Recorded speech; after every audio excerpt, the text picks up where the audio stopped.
Bonjour à tous, on commence ce tour de la presse sportive en France avec la une journal L'Équipe. Si c'est Hugo Gaston qui fait la couverture du quotidien grâce à son exploit face à Stade Wawrinka, le PSG a lui aussi collé un score de tennis à Angers hier soir. En effet, le club de la capitale s'est baladé 6-1, ce qui fait dire à L'Équipe que Paris présente l'addition. Un quatrième succès consécutif en Ligue 1 qui permet au PSG d'enchaîner. Jeu 7 et claque, Paris a déroulé. En Ligue 1, le club de la capitale ne devrait pas avoir de renfort, estime le quotidien dans ses pages intérieures. Depuis sa défaite contre l'OM lors du tumultueux classique, les Parisiens se sont remis à l'endroit. Pour le Parisien, ce match face au SCO était comme à l'entraînement. Une large victoire qui permet aux Rouges et Bleus de prendre la deuxième place du championnat. En revanche, le Courrier de l'Ouest se montre un peu plus fataliste et estime que la défense du SCO n'a rien pu faire face à un Neymar des grands soirs. On traverse la Manche où c'est un match très attendu qui va avoir lieu cet après-midi. Depuis que Leeds United est monté en Première Ligue, les amoureux du football n'attendent que cette confrontation entre Marcelo Bielsa et Pep Guardiola. Le gardien ne s'y trompe pas et connaît l'importance de ce duel et estime que c'est une rencontre des esprits entre deux penseurs du football. De son côté, le Daily Express revient sur les éloges de Pep Guardiola à son modèle Marcelo Bielsa en conférence de presse. Que puis-je dire? C'est probablement la personne que j'admire le plus dans le monde du football. En tant qu'entraîneur et en tant que personne, a expliqué Guardiola. Je pense que c'est le manager le plus authentique de tous les temps dans la manière dont il dirige ses équipes. Il est unique. Personne ne peut l'imiter, c'est impossible.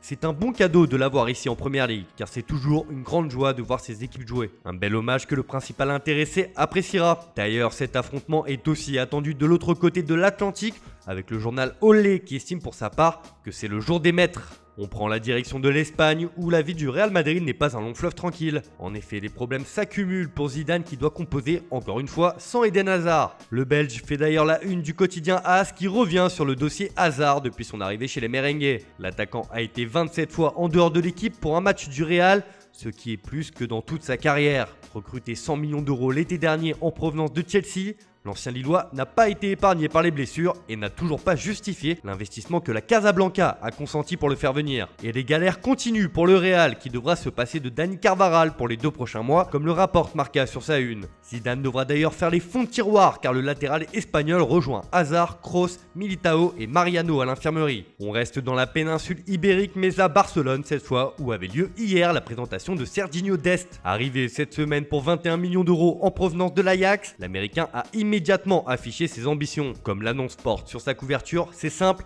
le défenseur latéral veut prendre exemple sur son modèle et devenir comme Dani Alves, référence du Barça à ce poste sur la dernière décennie. Je veux être comme Dani Alves, c'est mon modèle, j'aspire à lui ressembler, a-t-il déclaré. Et ces déclarations font également les gros titres du Mundo Deportivo qui reprend sur sa première page les ambitions du joueur de 19 ans. On termine ce tour de la presse par du mercato en Italie. Hier soir, la Fiorentina sans Franck Ribéry a concédé une défaite de 1 contre la Sampdoria. Et pour la presse transalpine, il ne fait aucun doute que c'était la dernière de Federico Chiesa avec la Viola. Pour Tuttosport, Chiesa appelle la Juve. L'Italien est prêt à quitter la Fio après le chaos d'hier.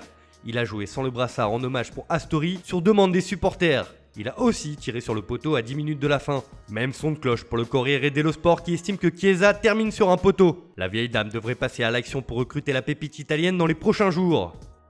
Voilà, c'est tout pour ce matin. Bonne journée à tous. On se retrouve dès demain pour une nouvelle vidéo sur Foot Mercato.